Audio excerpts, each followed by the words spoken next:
Pinag-uusapan ngayon ng marami ang nangyari sa inspirational diva na si Jamie Rivera. Ang kanyang boses biglang nawala na parang bula. Halos 2 buwan siyang walang pagsasalita. Wala kasing lumalabas na boses sa kanyang bibig. Natapat pang kasado na ang konsyerto niya sa mismong Valentine's Day. Siguro nga talaga love siya ni Lord dahil sa araw ng kanyang concert, bigla siyang nagkaroon ng boses. Paano nangyari yon? Narito na ang buong kwento ni Jamie sa kanyang boses na nawala, binalik ng himala.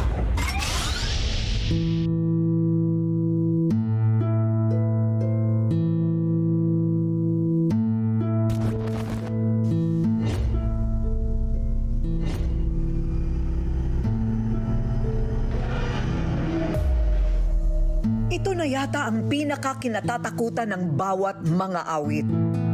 Ang gumising sa isang araw na ang iniingatan at ang hanapbuhay na boses, wala na.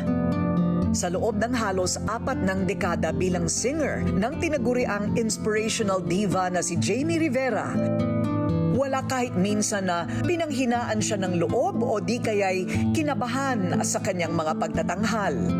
Alam ni Jamie, ipinanganak siya para kumanta at magbigay ng saya. Pero ang bawat tao may nakatakda talagang pagsubok na dapat pagdaanan. Kay Jamie, ito na siguro yun. Ang biglaang paglaho ng kanyang malaanghel na tinig. So Jamie, halos 2 buwan kang nawala ng boses. Yes. Sa pulpa sa pagkabata, hilig na ni Jamie ang kumanta. Dito siya masaya, ang magpakitang gilas ng kanyang galing sa pag-awit.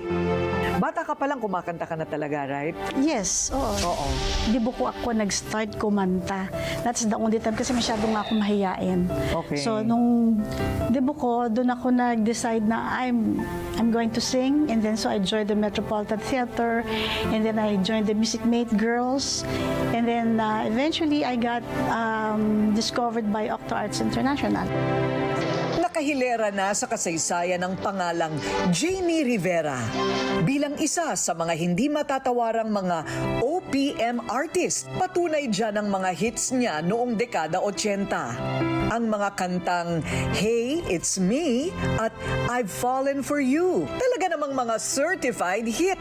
Marami rin ang nahook sa lyrics ng kantang Mahal Naman Kita na punong-puno ng emosyon at halos palaging naririnig sa lahat ng mga radio stations noon. Bukod sa nagtataglay siya ng magandang muka at ngiti, siya rin ay may talento sa pagsusulat ng mga awitin. Composer na ang melodiya ay nagmumula sa kanyang puso. Naging paborito rin siyang mga awit ng simbahang Katolika. Ang mga makalangit na musika na bagay sa kanyang malaanghel na boses. Siyempre, isa sa mga highlights ko din na talagang kinabahan ako. Siyempre, nung nandito ang Santo Papa. Buong Pilipinas nanonood sa iyo eh. Walang teleprompter yun eh. Wala nung idiot board dun eh. Kakanta ka eh. So, Anong kinanta mo nga nun? We Are All God's Children. Yun yung theme song ng ng Papal Visit. Yung mga bata, munti ko makalimutan eh. Munti ko sila makalimutan. Siyempre, nininervyos ka eh. Diba? Biro mo, kumakanta ka sa harap ni Pope Francis eh, di ba? Right. Tapos lahat ng tao sa'yo nakafocus eh. The whole world. The whole world, actually. Yes. Yun. So, yung isa yun sa mga kinabahan ako. Pero unforgettable. Yes, no? unforgettable. Pero sa tagumpay ni Jamie sa larangang pinili, ang problema sa kanyang lalamunan ang naging malaking dagok na hindi niya naiwasan. Nakaramdam siya ng takot at pangamba, pero hindi nawalan ng pag-asa. Iisa ang kanyang nilapitan at matinding kinapitan, ang nasa itaas na siya ring nagregalo daw ng kanyang tinig. Your faith carried you through. Yes. Naging banal ka ba? Naging religious ka ba? Dahil pagkatapos mong maging inspirational diva? Na-renew yung faith ko. Kasi ito yung parang binalik sa akin ni Lord yung question na, parang ano ka na, nagiging complacent ka na masyado. Yung ganon. Nagiging dry na yung faith ko. Parang sometimes I question. Ganon. But with the Lord, pwede mo siya i-confront eh. Sa totoo lang. Ako kasi si Lord kasi parang meron akong personal relationship with Him talaga. Sabi ko, Lord, ano ba? Bukas na concert. Ganyan ako makipagsalita sa Kanya. Lord, sige na, pahiram muna. Pahiram, babalik ko rin sa'yo. Yung ganon. Cool ka lang. The faith ko kay Lord, kumbaga, na-renew. Marami ang mga hindi nakakaalam. Ang biglaang pagkawala ng boses ni Jamie ay hindi lang unang nangyari. 3 beses na pala itong naulit. The first time was in 2011. Okay? So, nagtataka kami, bakit nawawala? Hindi ako makakanta. Tumagal ng 3 buwan ng kalbaryo ni Jamie sa kanyang lalamunan. Nagpatingin ako sa doctor, ang sabi nga, acid reflux. And then, nagpag-turn to laryngitis. So, para sa mga dumadaan din sa ganyan, I'm sure marami. No? Yes. Ano ba yung therapy na ginawa mo? Okay, I went to Miss Kichi Molina. Si Miss Kichi Molina, she's a voice coach, speech therapist. Tinuruan niya ako na kunin lahat ng air from my abs, from my abdomen. Ganon. Dapat meron kang hangin. Kukunin mo yung hangin dito sa abs. Sa abs mo. Yung ganyan. Okay. Yan. So may exercises siyang binigay.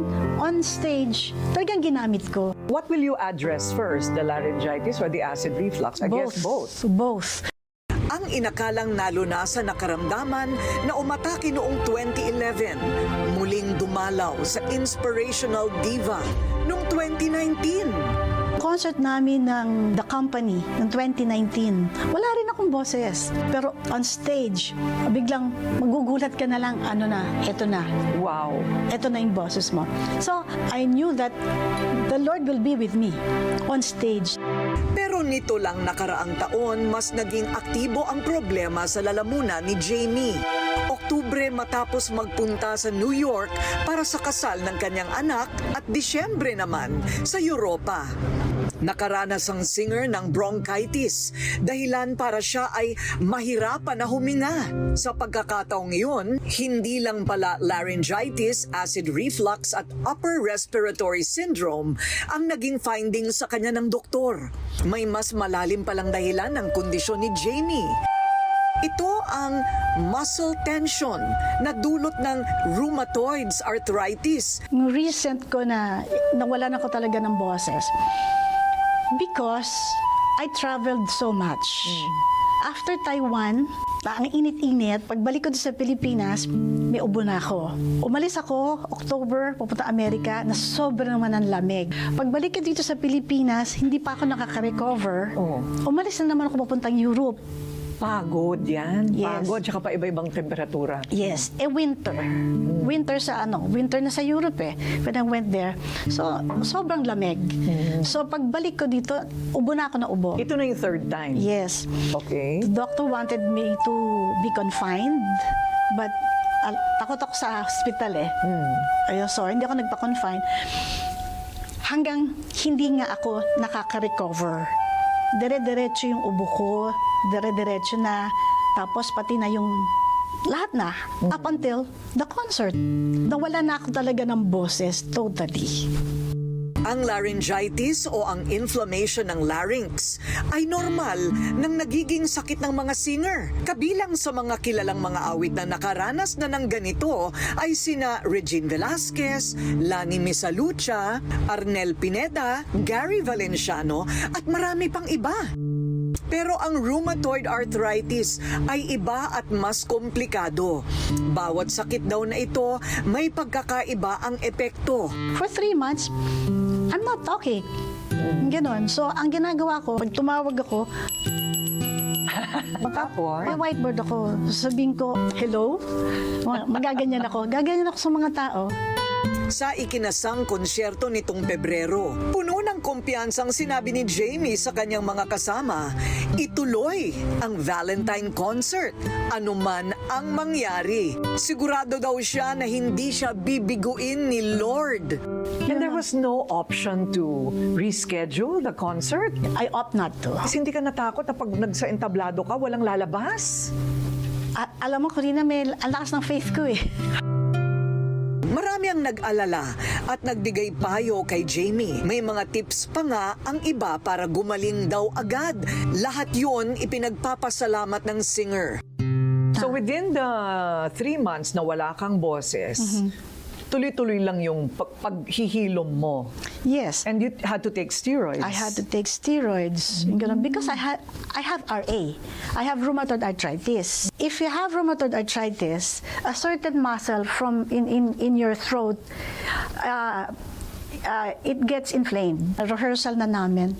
Kailangan ko na siyang may boses. We ask for steroids na injectable. Makakanta akong konti, alam mong hindi mo ma-reach yung mga notes mo, and my songs are high.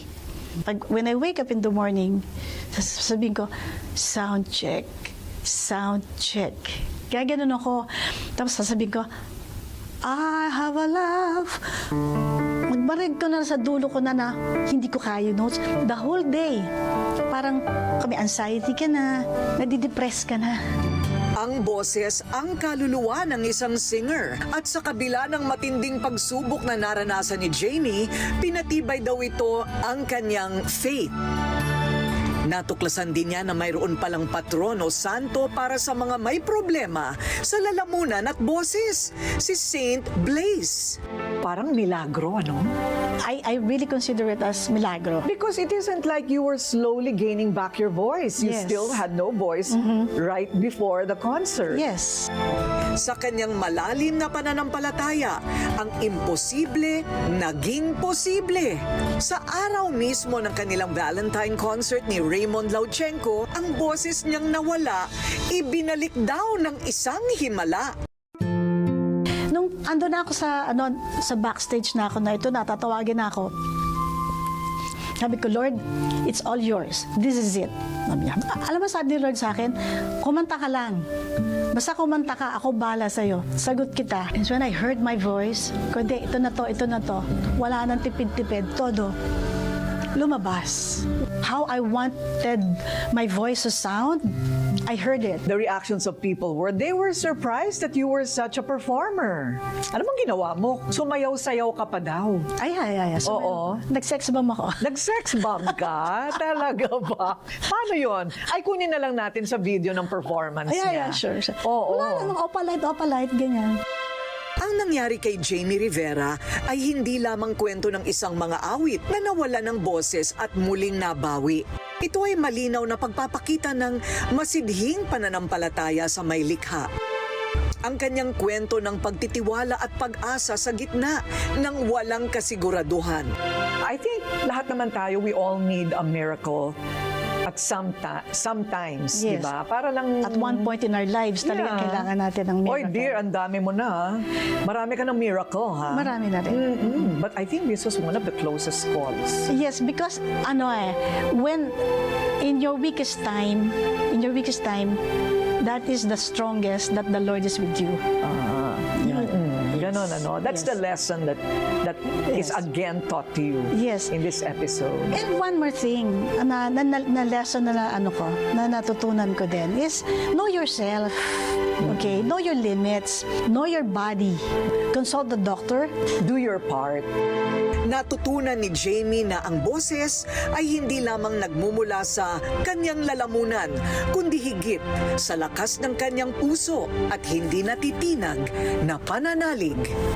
At dahil sa naging medyo kakaibang karanasan ni Jamie Rivera, meron siyang kanta na ibabahagi sa atin. What would that be? This is entitled My Life is in Your Hands, a song by Cathy Trocoli. It goes like this. My life is in your hands, and though I may not see it clearly, I will lift my voice and sing, 'cause your love does amazing things. Lord, I know my life is in your